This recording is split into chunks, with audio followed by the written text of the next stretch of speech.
வணக்கம், இது உங்கள் நல்ல செய்தி. நான் உங்கள் செல்வேஷ். இன்று நம்முடைய சிறப்பு விருந்தினர் தமிழ் செய்தி வாசிப்பாளர் சங்கத்தினுடைய துணைத் தலைவரும் சீனியர் நியூஸ் ரீடரும் ஆகிய டாக்டர் சி.எம். மோகன்ராஜ் அவர்கள். வணக்கம் சார். ரொம்ப புகழறீங்க, நன்றி. வணக்கம் சார். இன்னைக்கு எலெக்ஷன் முதற்கட்ட வாக்குப்பதிவு. ஆமா, இந்திய ஜனநாயக தேர்தல் முதல் கட்ட வாக்குப்பதிவு நல்லபடியா அமைதியான முறையில நடந்து முடிஞ்சிருக்கு. எந்த விதமான அசம்பாவிதமோ வன்முறையோ எதுவும் இல்லாம நல்ல முறையா நடந்திருக்கு. தமிழ்நாடு மீண்டும் ஒரு அமைதி பூங்கா அப்படின்றத நிரூபிச்சு. தமிழ்நாடு என்னைக்குமே அமைதி பூங்கா தான். மீண்டும் ஒரு முறையா நல்ல அழுத்தம் திருத்தமா தமிழ்நாடு மற்ற மாநிலங்களுக்கு ப்ரூவ் பண்ணிருக்கு. இல்ல, அமைதி பூங்கா அது மட்டும் இல்ல, ஓட்டிங் பர்சன்டேஜ் அதிகம், 70+%. அடுத்த கேள்வி அதுதான் வர. இப்ப இந்த எலெக்ஷனை பாத்தீங்கன்னா ஓட்டிங் பர்சன்டேஜ் ஆவரேஜா 72.09%. எஸ். இது வந்துட்டு இதை எப்படி பாக்குறீங்க? மக்கள் கிட்ட ஒரு விழிப்புணர்வு வந்திருக்கு நினைக்கிறீங்களா? பொதுவா ஓட்டிங் பர்சன்டேஜ் அதிகமாவதும் கம்மியாவதும் எதை வச்சுன்னா, ஒரு ஆட்சியாளர்கள் மேல, ஆளும் கட்சி இல்ல இருக்கிற ஆட்சியாளர்கள் இல்ல அரசமைப்பு மேல ரொம்ப கோபம் இருந்தா அதிகமா வாக்களிப்பாங்க. அது எந்த நாட்டிலையும் சரி. இல்ல அந்த ஆட்சியாளர் நல்லா தான் இருக்காங்கன்னா நேச்சுரலி கம்மி ஆகும்.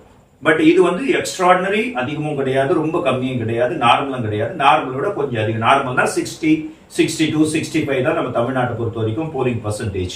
இந்த வாட்டி எக்ஸ்ட்ரா ஒரு 7.09%, 7% கொஞ்சம் அதிகமா இருக்கு என்ன பொறுத்த வரைக்கும். நான் இத்தனை வருஷம் மீடியால பார்த்து இந்த எலெக்ஷன்ல 7% அதிகமா இருக்கு.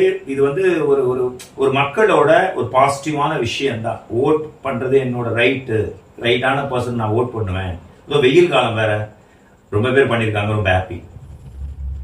அதான் குறிப்பா இளைஞர்கள் மத்தியில ஒரு விழிப்புணர்வு வந்திருக்கு நினைக்கிறீங்களா? ஃபர்ஸ்ட் டைம் ஓட்டர்ஸ் ரொம்ப ஆர்வமா வந்து ஓட்டு செலுத்தி இருக்காங்க அப்படின்னு நம்புறீங்களா? இல்ல, தமிழ்நாட்டை பொறுத்த வரைக்கும் ஃபர்ஸ்ட் டைம் ஓட்டர்ஸ் வெறும் 9 lakhs தான். 6 கோடி வாக்காளர்கள், 6 கோடி வாக்காளர்கள் தமிழ்நாட்டுல வெறும் 9 lakhs தான். பர்சன்டேஜ் ரொம்ப கம்மி. ஃபர்ஸ்ட் டைம் ஓட்டர்ஸ் நான் சொல்றேன், முதல் டைம் ஓட் போடுறவங்க. பட் இந்த வாட்டி நான் போகும்போது அந்த அளவுக்கு எனக்கு யங்ஸ்டர்ஸ் கிரவுடு ரொம்ப இல்ல. எப்பவுமே வர மாதிரி மிடில் ஏஜ் அவங்க தான் வந்திருந்தாங்க. ஒரு 25 அந்த ஏஜ்ல, ஒரு 18 to 25 கொஞ்சம் கம்மியா தான் இருந்தாங்க. பட் போலிங் பர்சன்டேஜ் வந்து ப்ரூவ் பண்ணிடுச்சு. எல்லாருமே ஓட் பண்ணிருக்காங்க, அதிகமா வந்து பண்ணிருக்காங்க அப்படின்னு. அது ஒரு நல்ல விஷயம் தான். இது மறுபடியும் நான் என்ன சொல்றேன், ஒரு ஆளும் கட்சி மேல, ஒரு ஆளும் அரசு மேல, இது மத்திய அரசுக்கான தேர்தல், நாடாளுமன்ற தேர்தல், மத்திய அரசுக்கு மேல ஒரு எதிர்ப்பு இருந்ததுன்னா அதிகமா வந்து போலாகும். இல்ல ஓகே மோடி நல்லா தான் பண்றாரு, 10 வருஷமா பண்றாரு, ஒரு சான்ஸ் கொடுப்போம்னா மீடியமா இருக்கும். இப்ப தமிழ்நாட்டை பொறுத்த வரைக்கும் கொஞ்சம் அதிகமாயிருக்கு. இன்னொரு பாயிண்ட் இருக்கு, இது வந்து 70% உண்மை நான் சொன்னது. இன்னொரு 30% உண்மையா இருக்கு. லோக்கல் ஆளுற கட்சி, தமிழ்நாட்டை ஆளக்கூடிய ஆளுங்கட்சி, அது மேல இருக்கிற எதிர்ப்பு ஒரு 30%. ஐயோ இவங்களுக்கு போடக்கூடாதுப்பா, இவங்களுக்கு போட்டா மறுபடியும் உங்களுக்கு இதுவாயிடுவாங்க அப்படின்ற மாதிரியும் இருக்கு. ஆனா தமிழ்நாட்டை பொறுத்த வரைக்கும் அந்த 1000 ரூபாய் இல்லத்தரசிகளுக்கு கொடுக்குற விஷயம் இருக்கு பாத்தீங்களா, அது பெரிய ரீச் ஆயிருக்கு. ஸ்டாலினுக்கு ஒரு மிகப்பெரிய பேர் பெற்றுக் கொடுத்திருக்கு. திமுகவுக்கு நல்ல பேரா கெட்ட பேரானா அந்த அளவுக்கு நல்ல பேர்லாம் கிடையாது. கெட்ட பேருக்கு கொஞ்சம் மேலதான், ஓரளவுக்கு தான் நல்ல பேர். ஆனா சிஎம் பொறுத்த வரைக்கும், ஸ்டாலின் அவர்களை பொறுத்த வரைக்கும் மக்களுக்கு நல்ல பேர் தான் இருக்கு. சொல்லிக் கொடுக்கக்கூடிய சின்ன சின்ன அதிருப்திகள் இருந்தா கூட, சின்ன சின்ன பெரிய பெரிய 4000 கோடி செலவு பண்ணி வெள்ளம் நடந்தது. திமுக காரங்க பண்ற ஒரு சில விஷயங்கள்லாம் வந்து அது முகம் சொல்லிக்கிற மாதிரி இருந்தது முன்னாடி. இப்ப பரவாயில்ல, ஒரு 2-3 மாசமா. பட் அதெல்லாம் கொஞ்சம் அதிருப்தி தான் எப்பவுமே. அது இருந்தா கூட இந்த 1000 ரூபாய் கொடுக்கறது மகளிருக்கு இலவச பேருந்து, அந்த மாதிரி திட்டங்கள் அவங்களுக்கு ஒரு பாசிட்டிவா இருக்கும். சொல்லி காட்டாம இருக்கணும். வெளியில நான் வந்து இந்த பஸ்ல போற, ஓசில போறியா, நான் கொடுக்குற 1000 ரூபாயில தான் இது பண்ண, அதெல்லாம் சொல்லி காட்டாம இருந்தா அதை டீசெண்டா வச்சுக்கணும். ஏன்னா அவங்க பணம் கிடையாது, இது மக்களோட வரி பணம். எங்க பணம்? நம்ம பணத்தை தான் வாங்கி கொடுக்குறாங்க. சோ அதை சொல்லி காட்டாம டீசென்டான மேனர்ல அந்த திட்டத்தை கொண்டு இன்னும் கண்ட்ரோல் பண்ணுவார். நம்மளால அவர் கரெக்டா பேசுறாரு. மற்றவர்கள் அமைச்சர்களோட 2 பேர் அவர் கண்ட்ரோல் பண்ணுவாங்க.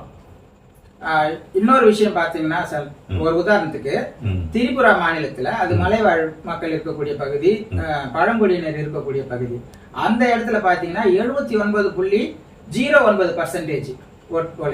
ஆமா, நம்மளோட 7% அதிகம். படிப்பறிவு இல்லாத மக்கள் மத்தியில எந்த அளவுக்கு ரீச் ஆயிருக்கு, நம்ம ஓட்டு அடிக்கிறது நம்மளுடைய கடமை அப்படின்னு அவங்களுக்கு ரீச் ஆயிருக்கு. அதை எப்படி பாக்குறீங்க? இல்ல, ஆக்சுவலா 100க்கு 21 பேர் தான் அங்க ஓட்டு போடாது. 79 பேர் போட்டு இருக்கிறாங்க. நீங்க சொல்ற அந்த வடகிழக்கு மாநிலம், அங்க மணிப்பூர் பிரச்சனை, அந்த கலவரம், அதனோட இம்பாக்டுக்காக அதிக பேர் வந்து வந்திருக்காங்க. பட் அங்கேயே ஒரு சில பூத்கள்ல ஒரு சில சின்ன சின்ன ஊர்கள்ல ஒருத்தர் கூட வெளியில வரலையா, அந்த பயந்துட்டு வராத அப்படி இருந்தே 79%. அங்கெல்லாம் டெஃபினட்டா வந்து பிஜேபிக்கு வந்து டிஃபீட் நிச்சயம் கன்ஃபார்ம் அது. பட் மற்ற இடத்துல சாலிடா வின் பண்ணுவாங்க. என்ன பொறுத்த வரைக்கும் பிஜேபி ஆட்சி அமைச்சிரும்.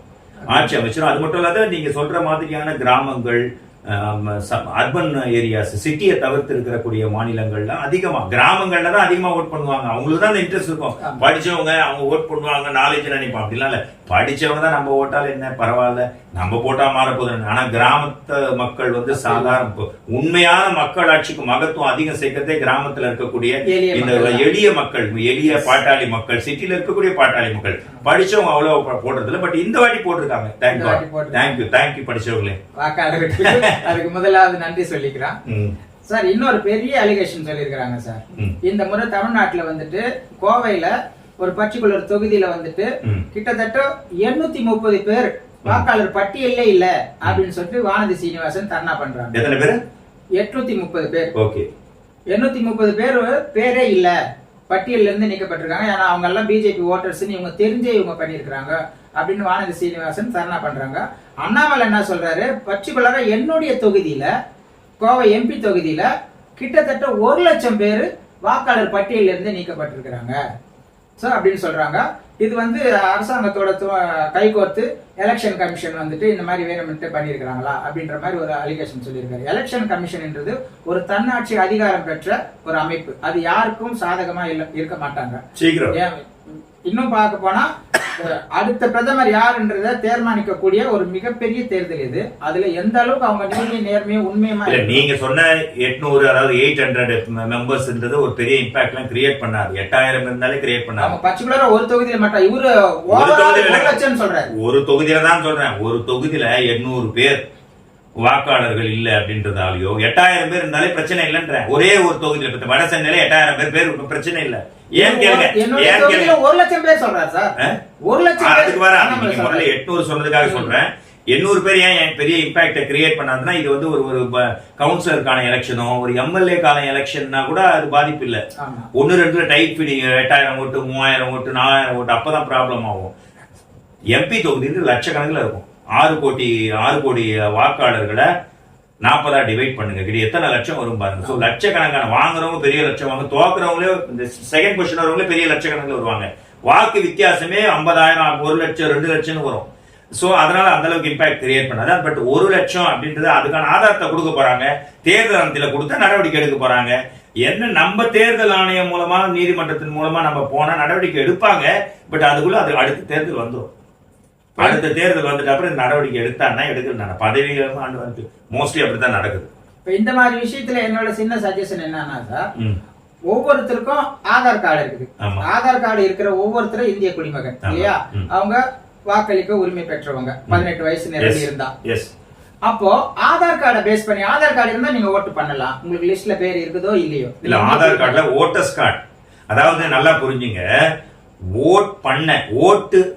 ஓட்டு நம்ம போறதுக்கு ஆதாரமா என்னென்ன எடுத்துட்டு போலாம்னா, ஆதார் கார்டு எடுத்துட்டு போலாம், பேன் கார்டு எடுத்துட்டு போலாம், டிரைவிங் லைசன்ஸ் எடுத்துட்டு போலாம்.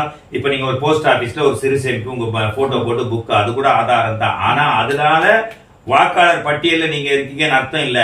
வாக்காளர் பட்டியல்ல உங்க பேர் இருந்து, செல்வேஸ்வரன் மோகன்ராஜ் பேர் இருந்து, அப்ப நான் ஓட் பண்ணும் போது அதை காட்டினாதான் செல்லும். என் வாக்காளர் பட்டியல இருக்கா இல்லையான்னு எலெக்ஷனுக்கு முன்னாடியே செக் பண்ண வேண்டியது வாக்காளர்களோட கடமை. புரியுதுங்களா நான் சொல்றது? இதுதான். இப்போ இதே மக்களுக்கு நான் கேக்குறேன், 1000 ரூபாய் திட்டணும் கவர்மெண்ட் கொண்டு வராங்க, டிஎம்கே கவர்மெண்ட். ஓகேவா? இந்த 1000 ரூபாய் அனௌன்ஸ் பண்ண உடனே நம்ம என்ன பண்றோம்? நமக்கு அந்த இதுல எவ்வளவு என்கொயரி பண்றப்ப அப்ப எலெக்ஷன் வர அனௌன்ஸ்மெண்ட் ஒரு 2 மாசத்துக்கு முன்னாடியே தெரிஞ்சிருச்சு. அனௌன்ஸ்மெண்ட் லேட்டா அனௌன்ஸ் பண்ணாலே ஒரு 60 நாள் முன்னாடி அப்பவே இருக்கா இல்லையா செக் பண்ணுமா இல்லையா? பட் அதை பண்றதுல அந்த லேசினஸ் இல்ல. தேர்தல் ஆணையத்தின் மேல குற்றம் இருக்குது.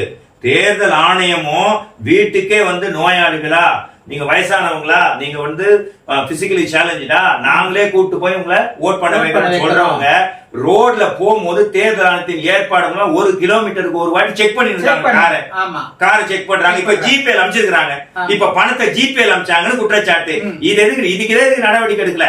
ஒரு தவறு நடக்குதுன்னா என்ன பண்ணும்? இப்போ ஒரு இந்த பெரம்பூர் குளத்தூர்ல ஒரு கொலை நடந்துருச்சு. போலீஸ்காரங்க என்ன பண்ணுவாங்க? ஒரு வீட்டா தட்டி கைரேகை எல்லாரும் எடுப்பாங்களா? எடுக்க முடியுமா? முடியாது. வாய்ப்பு இருக்கா? யார் மேல சந்தேகம் இருக்குதோ, யார் தகவல் அடிப்படையில என்கொயரி பண்ணி தகவல் அடிப்படையில விஷயத்தில், அந்த தகவல் அடிப்படையில கேட்ட விஷயத்துல தான் 4 கோடி ரூபாய் இந்த நைனா நாகேந்திரனோட அலிகேஷன் வந்தது பாருங்க. அப்ப 4 கோடி தகவல் அடிப்படையில் ஒரு ட்ரெயின்ல போற 1000 பேர்ல ஒருத்தரை போய் செக் பண்ணி பிடிக்கிறாங்க. அந்த 4-5 பேரை தகவல் அடிப்படையில இவங்க பண்ணாம வரவன் போறவனா ரோட்ல நிக்க வச்சு செக் பண்ணி வீடியோ கேமரா எடுத்து இதெல்லாம் இவ்வளவு பண்ணியும் ஓட்டுக்கு பணம் வந்து கொடுக்கப்பட்டிருக்கு, ஜிபேல அனுப்பப்பட்டிருக்கு குற்றச்சாட்டு எழுது. நடந்ததா இல்லையா? அந்த குற்றச்சாட்டு எழுது ஆதாரங்களை வெளியிடுறாங்க. வெளியிடட்டும். தேர்தல் ஆணையத்தின் மேலேயும் அந்த அதிகாரிகள் அந்த பர்டிகுலர் இடத்துல சர்க்குலேட் ஆயிருந்தா அது அந்த பணத்தை தடுக்க தவறிய தேர்தல் அந்த பர்டிகுலர் குறிப்பிட்ட அதிகாரி மேல நடவடிக்கை எடுக்கணும். மக்கள் மேல நடவடிக்கை எடுக்கிறீங்க. லைசன்ஸ் வாங்க போனா அவங்க ஒரு வேலையில இருக்காங்க, சம்பளம் வாங்குறாங்க, கவர்மெண்ட் சம்பளம், நம்ம வரி பணம், அவங்க ஏரியால இத்தனை கோடி புழங்கு இருக்கு. அந்த புழக்கம் நிரூபிக்கப்பட்டா அதுல வந்து அதுல கண்காணிச்ச அந்த அதிகாரிகளுக்கு அட்லீஸ்ட் டீப்ரமோட்டாவது பண்ணவங்கள. இதுல பாத்தீங்கன்னா பாப்புலரான செலிபிரிட்டிஸ் பேர் கூட மிஸ் ஆயிருக்குது. ஃபார் எக்ஸாம்பிள் வந்து நடிகர் சூரி. ஆமா, சூரி ஓட்டு போட வலசரவாக்கத்துக்கு ஆர்வமா போயிருக்கிறாரு. அவருடைய பேர் லிஸ்ட்லயே இல்ல. அதுவும் அவருக்கு கொடுமை. அவரு போன வாட்டி இத்தனை எலெக்ஷன்ல போடும்போது இருந்தது. இந்த வாட்டி ஒய்ஃபோட போகும்போது அசிங்கப்படுத்திருக்காங்க கூப்பிட்டு வச்சு. ஒய்ஃபுக்கு இருக்கா, இவருக்கு இல்லையா? எனக்கு அதே ஒய்ஃபுக்கு இருந்தது, எனக்கு இல்ல. நீங்க ஒய்ஃபோட போவாதீங்க சார், தனியாவே போங்க. ஒய்ஃபோட போனாலே பிரச்சனை தான். எனக்கு இல்ல. போன எலெக்ஷன்ல பாத்தீங்கன்னா நடிகர் திலகம் சிவாஜி கணேசன் அவர் எவ்வளவு பாப்புலரான ஆள். அவரு ஓட்டே ஒருத்தன் போட்டு போயிருக்கான். அவங்க வைஃப் மிஸ்ஸஸ், அவங்க சிவாஜியோட வைஃப். சிவாஜி நான் தான் கணேசன். நாம சொன்னாரு சிவாஜி கணேசன்ன்றது பாப்புலர் சார். இல்ல சிவாஜி அந்த டைம்ல சிவாஜி அவங்க வைஃபோட போனாரான்னு கேக்குறேன். இருக்கலாம். அப்பதான் வைஃப வந்து நம்ம என்கொயரி பண்ணலாம். இல்ல இந்த மாதிரி இது காமெடியா நம்ம சொல்றோம். இது எவ்வளவு சீரியஸான விஷயம். அந்த நீங்க சொல்ற மாதிரி அந்த எலெக்ஷன் கமிஷன்ல பர்டிகுலர் ஆபீசர் யார் அங்க டியூட்டில இருந்தாங்க? நம்ம வேலை தப்பு இருக்குங்க. நம்ம கிட்ட எலெக்ஷன் அதாவது ஓட்டர்ஸ் லிஸ்ட்ல முதல்லயே புக் போட்டு கொடுத்துருவாங்க. இவங்க இந்த வருஷம் 2024 ஏப்ரல் 19 தமிழ்நாடு இந்த பூத் அந்த பூத் இத்தனை பேர் அதை செக் பண்ணணும். நம்மளும் நம்ம மேலே தப்பு இருக்கு, கவர்மெண்ட் மேலேயும் தப்பு இருக்குது. மக்கள் கொஞ்சம் எல்லாருமே ஆமாங்க சார், வேற கொஸ்டினே இல்ல. ஏன் இந்த மாதிரி போச்சு? அப்ப எலெக்ஷன் கமிஷன் என்ன பண்ணுது? மத்த எல்லாத்தையும் நீங்க வந்துட்டு காரை செக் பண்றீங்க, வண்டியை செய்யுங்க சொல்ற மாதிரி அதிகாரிகள் மேல நடவடிக்கை லிஸ்ட் கரெக்டா இருக்குதா? இத்தனை வாக்காளர்கள், ஆண் வாக்காளர்கள் இத்தனை பேரு, பெண் வாக்காளர்கள் இத்தனை பேரு, 3ஆம் பாலினத்திற்கு இத்தனை பேர் லிஸ்ட் கொடுக்குறீங்கல்ல, அந்த வாக்காளர்கள் எல்லாம் லிஸ்ட் படி உள்ளதா இல்ல? இப்போ நான் இன்னொரு ஐடியா கூட கொடுப்பேன். இப்போ ஏப்ரல் 19 தேர்தல் நடக்குது. முதற்கட்ட தேர்தலே நம்மளோட 39 கான்ஸ்டிடியூவன்சி தமிழ்நாட்டுல முடிஞ்சு போச்சு. நம்மளது வாக்கு எண்ணிக்கை வந்து ஜூன் 4ஆம் தேதி தான். சோ டைம் இருக்கு, கிட்டத்தட்ட ஒரு 15 நாள் டைம் இருக்கு. நம்ம தபால் வாக்குங்க முன்னாடியே வாங்குறோம். இப்ப 100 வயசு ஆயிடுச்சா, வயசானவங்களா உங்களால வந்து நடக்க முடியாதா? தபால் வாக்கு அரசு அதிகாரிகளா மீடியாக்கு இந்த வாட்டி இன்க்ளூட் பண்ணாங்க. நாங்க மோஸ்ட்லி ஒவ்வொரு எலெக்ஷன் போடவே மாட்டோம். இந்த வாட்டி தான் நான் போட்டேன். இந்த வாட்டி ஏன் போட்டேன்னா நான் குமுதம்ல ஜாயின் பண்ணிருக்கேன். எனக்கு அரசியல் சம்பந்தமான எலெக்ஷன் லைவ் அங்க நடக்கல, டிஜிட்டல். இப்ப ஃபியூச்சர்ல சேட்டலைட் வர போறாங்க. முன்னாடி நான் ஜெயா டிவி, அதுக்கு முன்னாடி சன் டிவி. எலெக்ஷன்னா மீடியா எல்லாம் busy. Morning full time 8 hours டியூட்டிலாம் இருக்காது. மார்னிங் 6 o'clock போனா நைட்டு ஒரு 10 o'clock தான் வரணும். ஓட் போட முடியாது. அப்ப எங்களுக்கு தபால் வாக்குகள் கூட கிடையாது மீடியாக்கு. அப்ப போலீஸ்க்கு, அரசு அலுவலர்களுக்கு, ஐ மீன் அந்த தேர்தல் பணியில ஈடுபட்ட அரசு அலுவலர்கள், இந்த மாதிரி டைப்ஸ் ஆஃப் பீப்புளுக்கு தான் இருந்தது. பட் இப்ப எங்களையும் ஜாயின் பண்ணாங்க. அந்த மாதிரி யார் ஓட்டு இப்ப சூரிக்கு ஓட் பண்ண முடியல, ஏன்னா ஒரு பேர் இல்ல. உங்க செல்வேஸ்வரன் ஓட் பண்ண முடியல. இது வந்து கம்ப்ளைண்டோ இல்ல ஒரு ரெஜிஸ்டர், ஒரு வாட்ஸ்அப் காலோ இல்ல ஒரு ஜெனரல் நம்பர் கொடுத்து யாராருன்னு பதிவு பண்ணுங்க. அவங்களுக்கு ஒரு தனி நாள் வைங்க, வச்சு தபால் ஃபேமிலில இருக்கிற எல்லாருக்குமே ஓட்டு இருக்குது. முடிஞ்சு போச்சு. இதுக்கு மேல என்ன பண்ணணும்னா 15 days இருக்கு. இப்ப இடைத்தேர்தல் வைக்கும் போது வைக்கிறீங்களா, ஒரு ஏரியால அத்தனை பூத்து இருக்கு, ஒரே ஒரு பூத்து பிரச்சனை பண்ணா மறுநாள் மறுதேர்தல் வைக்கிறீங்களா அந்த மாதிரி அவங்களுக்குன்னு ஸ்பெஷல் தபால் தேர்தல் முன்னாடியே வச்சிருக்கீங்க, தபால் ஓட்டுகளை எலெக்ஷன் முன்னாடியே வாங்கிறீங்களே அந்த மாதிரி இவங்களுக்கு தபால் ஓட்டுகளோ இல்ல நேர்ல விடுபட்டவங்க வந்து சூரி வாங்க செல்வேஷ் நீங்க வந்து ஓட்டு போடலாம் ஒரு ஆப்ஷன். நான் மோசமான பயங்கர அப்படி கொண்டு வரலாம் தனியா அவங்கள ஆராய்ச்சி பண்ணி ஆமா உண்மையாவே விடுபட்டு இருக்குன்னா அப்படியே வித்தியாசம் பண்ணலாமே. லேட் ஆகிறத விட நெவர் அநியாயம் இல்ல, லேட்டான தப்பு இல்ல, பரவாயில்ல, ஒன்னும் டைம் இருக்கு நமக்கு. இல்ல ஒரு தொகுதியில குளறுபடி நடந்தா மறு வாக்குப்பதிவு நடத்துறீங்க இல்லையா, ஈடுபட்டவங்களுக்கு மறு வாக்குப்பதிவு அனுமதி நாங்க அப்படின்னு இவங்க பண்ணணும். அந்த மாதிரி பண்ணா உண்மையிலேயே இது மக்கள் ஆட்சியா இருக்கும். உண்மையிலேயே எலெக்ஷன் கமிஷன் ஆஹா இப்ப பூத்ல வராங்க சூரி அப்படி சொல்றாரு, ஓகே சூரிக்கு அவர் பேர் எழுதிட்டாங்க, ஒரு நம்பர் எழுதிட்டாங்க, ஓட்டர் சைடு ஓகே சார் அப்படின்னு சொல்லிட்டு அவங்க அரசு அதிகாரி டிஸ்கஸ் பண்ணிட்டு ஒரு 3 வாக்குச்சாவடி சென்னையில இந்த இவங்க இங்க வந்துருங்கப்பா அப்படின்னு மெசேஜ் அனுப்பலாம், இல்ல ஒரு ரிலீஸ் மாதிரி அனுப்பலாம், தப்பு ஈஸி தான். நானும் அந்த ஐடியா கொடுத்தேன். ஆதார் கார்டு இருந்து ஒரு நம்பர் தான், ஒரு ஆள் தான், அதை இன்னொரு முறை யூஸ் பண்ண முடியாது யாரும். அப்போ ஒரு ஆதார் கார்டு பேஸ் பண்ணி இவர் வாக்கு அளிச்சிட்டாரு, ஓகே. அப்போ இவர் வாக்கு பேர் இல்லன்னு சொல்றாரு, இந்த ஆதார் கார்டை பேஸ் பண்ணி ஏற்கனவே யாராவது போட்டிருக்காங்களா, இல்ல இந்த ஆதார் கார்டு விடுபட்டு டைம் இருக்காது. இன்னொரு நாள் வந்துட்டு எப்படி தெரியுமா செக் பண்றாங்க, நான் உள்ள போய் பார்த்தேன், வைக்க முடியாது, லட்சங்களை வச்சு செக் பண்ணிட்டு இருக்காங்க. முடியாது கம்ப்யூட்டர், அவ்வளவு கம்ப்யூட்டர்ஸ் 5 வருடத்துக்கு ஒரு முறை நடக்கிற எலெக்ஷனுக்காக நீங்க பார்ட் தானே நடத்துறீங்க, என்ன 7 கட்டமா தானே நடத்துறீங்க. நடக்கிற வாய்ப்புல ஏன்னு கேளுங்க, 50 லட்சம் லேப்டாப் 5 வருஷத்துக்கு வாங்கணும், அந்த லேப்டாப் வாங்கி வைக்கிறீங்களா, அது மறுபடியும் எப்ப யூஸ் பண்ணுவோம், இன்னொரு 5 வருஷம் கழிச்சு ஒரு லேப்டாப் வாங்கி ஒரு ரிமோட்டே வாங்குறீங்க, 5 வருஷம் கழிச்சு யூஸ் பண்ணாத அப்படியே வச்சா என்ன ஆகும், செயல்படுத்த முடியாது. அது கரெக்டா ஃபியூச்சர்ல எல்லாம் இப்ப ஃபாரின்ல இருக்க மாதிரி நம்ம இன்னும் மிக வளர்ந்த நாடாகும் போது ஃபண்ட் அதிகம் இருக்கும், அப்ப பண்றது வாய்ப்பு அதிகம். இன்னொரு ஐடியா கூட கொடுக்குறேன் சொல்லுங்க. இப்ப நம்ம கூகுள் ஐடியா கொடுக்கிறது தனியாவே கொடுக்கலாம், என்ன இல்ல இது சாத்தியமான்னு கேளுங்க. இப்ப ₹1 அனுப்புறோம் கூகுள் பேல, நம்மளுக்கு மெசேஜ் வருது இல்லையா, அது போல நான் ஓட்டு போட்டவனே என் செல் நம்பருக்கு மெசேஜ் வரணும்.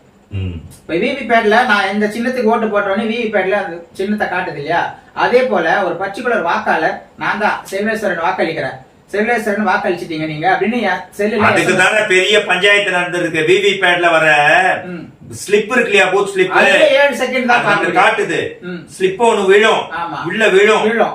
நீங்க இப்போ ஒரு எக்ஸ் சின்னத்துல அமுத்துறீங்கன்னா அது உங்களுக்கு இங்க சைடுல அந்த சின்ன தெரியும் கீழே பொத்துணும் விழும், ஸ்லிப்பே விழும். ஆனா அது என்ன மாட்டாங்க, இப்போ ஒரு கான்ஸ்டிடியூவன்சி 5 லட்சம் வாக்குகள் பதிவாயிருக்கு, 5 லட்சம் ஸ்லிப் இருக்கு, 5 லட்சத்தையும் எண்ண மாட்டாங்க. ஏன் எண்ண மாட்டாங்கன்னா அவ்வளவு எண்ணாம ஒரு குறிப்பிட்ட அமௌண்ட் தான் எண்றாங்க கம்மியா. ஏன்னா அதுதான் இதுதான் எலக்ட்ரானிக் சிஸ்டம் தான் இருக்கு, EVM machine, electronic voting machine, அது மூலமா தான் செக் பண்றோம். இது எல்லாம் செக் பண்றதுக்கு ஓட்டே போட்டு போயிடலாமே, நான் சொல்றது புரியுதா, எல்லா ஸ்லிப்பையும் செக் பண்றதுக்கு குத்துற முறையிலேயே நம்ம முன்னாடி வச்ச முறையிலேயே பண்ணிடலாமே அப்படின்னு தான் கேட்டுட்டு இருக்காங்க. அதுலயே ஒரு பட்டன் அமுத்துனா 2 வாட்டி தாமரை சின்னத்துக்கு விழுது, இந்த மாதிரி பிரச்சனை எல்லாம் வேற இன்னைக்கு வந்திருந்தது. எல்லாம் இது குறித்த பிரச்சனை சுப்ரீம் கோர்ட் வழக்கு நிலுவையில் இருக்குது சார். சுப்ரீம் கோர்ட்டை பத்தி நான் பேச மாட்டேன், ஆஃப் கேமரா நான் இது கோர்ட்டை பத்தி நம்ம வழக்கு நிலுவையில் இருக்குது, அது எப்படி தீர்ப்பு வரும்னு சொல்ல முடியாது, நல்ல தீர்ப்பு வரும்னு நம்ம எதிர்பார்க்கலாம். இது போல குளறுபடிகள் எல்லாம் இல்லாத. ஆனாலும் நான் ஒன்னே கேட்கிறேன், உத்தரப்பிரதேசத்துல ஒரு 5-6 வருஷத்துக்கு முன்னாடி ஒரு இடைத்தேர்தல் நடக்குது. அந்த இடைத்தேர்தல்ல ஒரு சுயேட்சை கம்பீட் பண்றாரு, போட்டியிடுறாரு. அவரு வாங்கின வாக்குகள் 0. அவரு கோர்ட்டு கிட்ட போயிட்டு என்ன கேக்குறாரு, நான் சுயேட்சை உறுப்பினர் தான், நான் இது பை எலெக்ஷன்ல நின்னேன், எனக்கு ஆர்வம், எனக்கு தொண்டர்கள் பெரிய படை இல்ல, கொஞ்சம் பேர் தான் இருக்காங்க, அவங்க யாருமே எனக்கு ஓட்டு போடல, ஓகே. என் சொந்தக்காரங்க ரொம்ப பேர் இருக்காங்க எங்க ஊரு, அவங்க யாருமே எனக்கு பிடிக்கல, போடல. என் பையன் பொண்ணு நான் பெற்றவங்களே போடல, ஓகே. என் பொண்டாட்டி கூட போடல, ஓகே. நான் போட்டல ஒரு ஓட்டு எனக்கு, நான் தான் நான் வந்து வெளியாளுக்கா போடுவேன், நான் தானே எனக்கு போடுவேன், நான் போடு ஒரு ஓட்டாவது வாங்கியிருக்கேன்ல. ஏன்னா அந்த தேர்தல்ல அந்த சுயேட்சை வாங்கின ஓட்டு 0. எப்படி இன்னைக்கு வரைக்கும் நடந்துட்டு இருக்குது கேஸ். அதனாலதான் பொன்ராஜ் இருக்காருல்ல, ஏபிஜே அப்துல் கலாம் அவரோட சயின்டிபிக்கல் அட்வைசர், அவரு முன்னாடி வராரு. அதாவது இதுல வந்து இது ஜஸ்ட் ஒரு கால்குலேட்டர் மாதிரி. இவிஎம்ன்றது ஒரு கம்ப்யூட்டர் கிடையாது. கம்ப்யூட்டர் இருந்தாதான் நீங்க மால் பிராக்டிஸ் பண்ண முடியும், சாப்ட்வேரை மாத்தலாம். இது ஒரு கால்குலேட்டர் தான். ஒரு கால்குலேட்டரோ இல்ல ஒரு ரிமோட்டையோ கொடுத்துட்டு இதை மாத்துங்கன்னா உங்களால முடியுமா? முடியாது.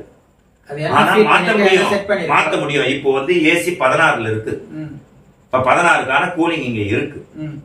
ஆனா இங்க 16 வச்சா 24க்கான கூலிங்க வைக்க முடியும். இந்த டிஸ்பிளேல முதல்லயே இது தயாரிக்கும் போதே 16க்கு பதில் 24, 25, 27, 28 வச்சுட்டா இங்க 16 வச்சாலும் 24 தான் அங்க அதுக்கான கூலிங் சென்ஸ் தான் வரும், அதை பண்ண முடியும். சோ இப்ப என்ன ஆச்சுன்னா 17 லட்சம் 17.5 lakhs ஓட்டிங் மிஷின் இந்தியால இருக்கு. இதுல 6.5 lakhs ஓட்டிங் மிஷின் ரிப்பேர்ன்றாங்க. அருமையான புள்ளி விவரம். 17 லட்சம் எங்க இருக்கு, 6 லட்சம் எங்க இருக்கு. அதாவது 3ல கிட்டத்தட்ட 3618 3ல ஒரு மிஷின் ரிப்பேர் 2-3 மாசத்துக்கு முன்னாடி வந்தது.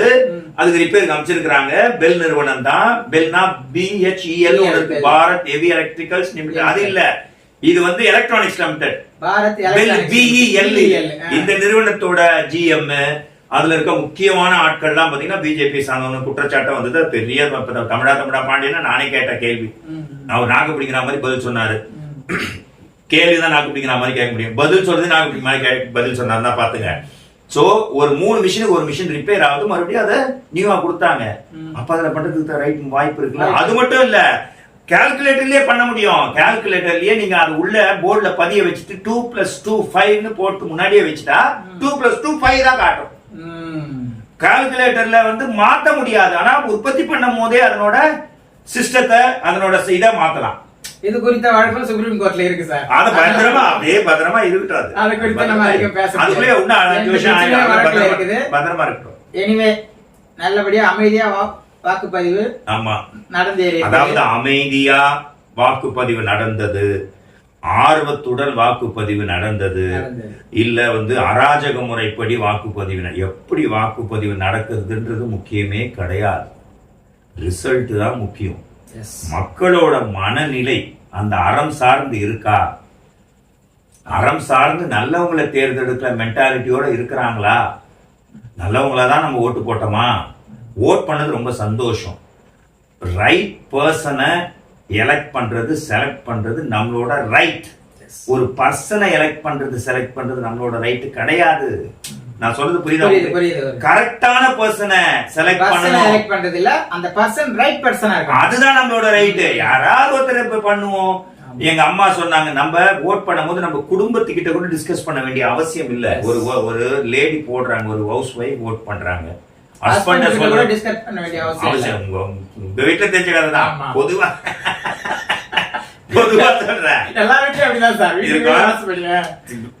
இது வந்து நமக்கான உரிமை, அது பண்ணாங்க ரொம்ப சந்தோஷம். பட் என்ன பொறுத்த வரைக்கும் முக்கியமான ஒரு தம்ப்நெயில் ஆன்சர் சொல்றேன். சொல்லுங்க சார். 380 தொகுதி பிஜேபி இந்த இந்திய அதாவது 18வது நாடாளுமன்றத்தை பிஜேபி 380 சீட்டுகள் வாங்கி ஜெயிக்கும். இது எப்படி ஜெயிக்கும்னா இப்படியா அப்படியா மிஷினா இதுவானா அது எனக்கு தெரியல. நடக்கும், செக் பண்ணி பாருங்க. இன்னைக்கு டேட்டு, இன்னைக்கு எலெக்ஷன் டே, இன்னைக்கு தான் முடிஞ்சு ஒரு 3 hours ஆகுது. ஷூட் கிளம்பணும். நான் 19ஆம் தேதியே சொல்லிட்டேன். மக்கள் இன்னைக்கு தான் ஓட், நானே இன்னைக்கு தான் ஓட் போட்டேன். நீங்க ஒரு தம்ப்நெயில் கேள்வி சொல்லிட்டீங்க, நான் ஒரு தம்ப்நெயில் கேள்வி கேட்கிறேன் சார். இப்ப விஜய் வந்துட்டு இப்போ ஒரு படம் கோட்னு ஒரு படம் நடிக்கிறாரு, கிரேட்டஸ்ட் ஆஃப் ஆல் டைம். ஆமா, அந்த கிரேட்டஸ்ட் ஆஃப் கோட் இந்தியன் கிரிக்கெட்ல ஒரு கோட் இருக்கா தெரியுமா? அது தெரியாது சார். கோலி, விராட் கோலி அப்படின்னு ஒரு படம் நடிக்கிறாரு. அந்த படம் ப்ரமோஷனுக்கு வந்துட்டு நாம் தமிழர் கட்சியினுடைய மைக் சின்னத்தை அவர் வச்சிருக்காரு. Very good. சோ இதெல்லாம் எப்படி காட்டுதுன்னு சொன்னா, ஒரு என்ன சிக்னல் கொடுக்கற மாதிரி, நானும் ஆமா கூட்டணிக்கோ இல்ல நானும் வந்துட்டு நாம் தமிழருக்கு தான் வாக்கு செலுத்தினேன், அதனால என் அன்பு உடன் பிறப்புன்ற மாதிரி அவர் ஒண்ணு சொல்றாரு. என்ன சொல்றாரு சார்? விஜய் ஒரு டயலாக் ஒண்ணு சொல்றாரு, என் உள்ளத்தில் குடியிருக்கும், என் நெஞ்சில் குடியிருக்கும் அப்படின்னு அவங்க தம்பி நெஞ்சில் குடியிருக்கும், நெஞ்சில் குடியிருக்கும். எம் ஆர் ராதா வாய்ஸ் தான் வரும், விஜய் வாய்ஸ் வராது. என் நெஞ்சில் குடியிருக்கும் அவங்க ரசிகர்களை அப்போ தொண்டர்கள் ஆயிட்டாங்க. இப்ப அவர் தலைவர் ஆயிட்டாரு, அவர் தொண்டர்களே ரசிகர்கள் அப்படி சொல்லுவாரு. அப்போ ஒரு சிக்னல் காட்டுற மாதிரி, சிக்னல் காட்டுற மாதிரி இருக்குதா, மைக் சின்னத்துக்கு ஓட்டு போடுங்க. ஸ்பெஷலி விஜயே வந்துட்டு மைக் சின்னத்துக்கு தான் ஓட்டு போட்டாரு அப்படின்ற மாதிரி ஒரு பேச்சு அடிப்படை. விஜய் நீங்க ஓட் பண்ணாரா? பண்ணிருக்காரு. எங்க பண்ணாரு? நீலாங்கரை பண்ணிட்டார் கன்ஃபார்ம். பாத்தீங்க, பேசினாரு, எல்லாம் பேசினாரு, நானும் பார்த்தேன். எந்த கட்சிக்கு ஓட்டு போட்டுருப்பாரு நினைக்கிறீங்க? இப்ப பெருவாரியா இப்படிதான் பேசப்படுது. விஜய் வந்து மைக் சின்னத்துக்கு தான் ஓட்டு போட்டாரு. இல்ல லாஸ்ட் ஆப்ஷன் அவங்க. அவருக்கு ஒரு கட்சி இருக்குது. விஜய் வந்து தமிழக வெற்றி கழகத்துக்கு ஓட் பண்ணிருக்க முடியுமா? முடியாது. ஏன் முடியாது? அவர் இந்த எலெக்ஷன்ல நிக்கல. சின்னமே அதுல இருக்காரு. 2026ல தான் நிப்பாங்க. அவரோட வேட்பாளர்ல எதுவுமே இல்ல. டிஎம்கே ஓட் பண்ணிருப்பாரா? இருக்கலாம், இல்லாமலும் போகலாம், சொல்ல முடியாது. டிஎம்கே திட்டி தானே கட்சிக்கு தான் வந்திருக்காரு. ஆமா, அதுக்கு அகைன்ஸ்டா தான் வந்திருக்காரு. ஆமா, டிஎம்கே திட்டி மீட்டிங் திட்டல டைரக்டா திட்டனாலும் மாற்று அரசாங்கம். மாற்று அரசுனா என்ன? டிஎம்கே அரசே அரசே மாற்று அரசு மாற்றத்தை வர்றவங்க எல்லாருமே 100 அரசியல்ல 100 பேர் குதிக்கிறாங்கன்னா எதை சொல்றாங்க? மாற்று அரசியல் உருவாக்கவே. அது பாதி பேர் ஏமாற்று அரசியல் இறங்குறாங்க, பாதி பேர் மாற்றுல தோத்து போயிடுறாங்க, பாதி நல்லவங்க இருக்கிறாங்க, கெட்டவங்க இல்ல. சோ டிஎம்கே ஓட் பண்ணிருக்க மாட்டார். ஏடிஎம்கே பண்ணிருப்பாரா? பண்ணிருக்க மாட்டார். ஏன்னா என்ன சொன்னாரு? மாற்று அரசியல்னா அவங்க ஓபிஎஸ் அவருக்கு வாய்க்களிக்க வாய்ப்பு இருக்கா? தெரியல, இருக்கலாம். ஏன்னா அவரு வந்து இப்ப தனியா தான் இருக்காரு. ஏடிஎம்கே ஒரு பார்ட் மாதிரி இல்ல. ரைட்டு. அடுத்து வேற யாரு? என்னுடைய கணிப்பு நாம் பிஜேபிக்கு வாக்களிச்சிருக்க மாட்டாரு. ஓகே, ஏன்னா மாற்று அரசியல். மாற்றம்னா சென்ட்ரலா மாற்றம், ஸ்டேட் மாற்றம், ரெண்டு இருக்கலாம். இப்ப பேலன்ஸ் இருக்குது பானை சின்னம் தான். வந்து இவர் என்ன சொன்னாரு? ரஜினி சூப்பர் ஸ்டார் வந்து வரவே கூடாது, ஒரு தமிழன் தான் தமிழை ஆள வேண்டும், நடிகர்னா நடிக்கணும், அப்படி ஆச்சா பூச்சா ஊச்சான்னாரு. அப்புறம் தமிழக வெற்றி கழகம்னு விஜய் அதுக்கு முன்னாடி திட்டினார் தெரியுமா? சீமானு வீடியோ பாத்திருக்கீங்களா? விஜய் முதற்கொண்டு வரக்கூடாது, சினிமாக்காரனுக்கும் அரசியலுக்கும் என்ன சம்பந்தம்? அது சொன்னதே ஒரு சினிமாக்காரர், அவரே டைரக்டர். அவர் வந்து விஜய திட்டினார், வரக்கூடாதுனாரு. ஆனா வந்து இவ்வளவு மாசு, 200 கோடி சம்பளம், அவருக்கு பெரிய மாசு இருக்கு, 50 லட்சம் உறுப்பினர்கள், ஒரே நாள் 3-4 மணி நேரத்துல யாருன்னா அது சாதனை தான். அது பண்ணிடுறாரு. உண்மையா பொய்யா எனக்கு தெரியாது, அதுக்கு அவங்க கட்சி சார்பு. ஆனா வருவாங்க அவங்களுக்கு. ஏன்னா அவரோட பாட்டு தான் வைரல் ஆகுது, அவரோட பாட்டு தான் ஹிட் ஆகுது. ஓகேவா? யூடியூப் மட்டும் அரசியல் இல்லை. ஏன்னா யூடியூப் தான் அரசியல், இதுனா அது மீடியா தான் அரசியல்னா அதெல்லாம் கிடையாது. அப்படின்னா ஸ்டார் ஸ்போர்ட்ஸ்காரங்க, ஸ்டார் டிவி காரங்க, நீங்க தான் பிஎம் அந்த செய்ய மற்ற எல்லா நாட்டிலையும். அதாவது அப்போ அப்புறம் என்ன பண்ணாரு சீமானு?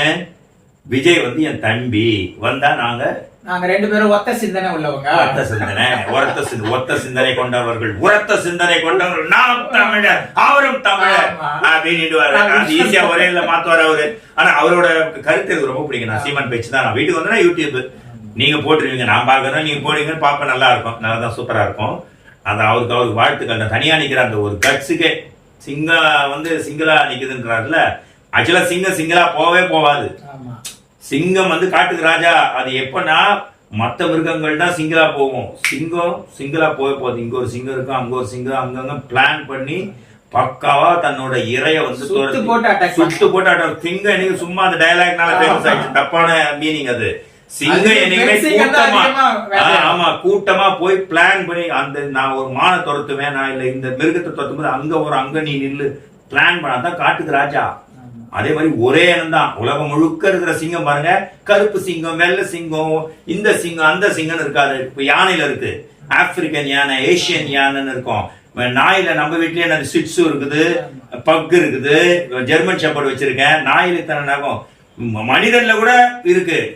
கருப்பு தோல் கொண்டவன், வெள்ளை தோல் கொண்டவன், மூஞ்சி சப்பையா இருக்கிறவன், மூக்கு நீட்டா இருக்கிறவன், ஹைட்ல வெயிட்டா இருக்கிறவன், ஒரு ஏரியாவுக்கு மாறும். ஆனா சிங்கம் பத்தி எல்லா இடத்துலயும் ஒரே டோன். அதுதான் காட்டுக்கு ராஜா.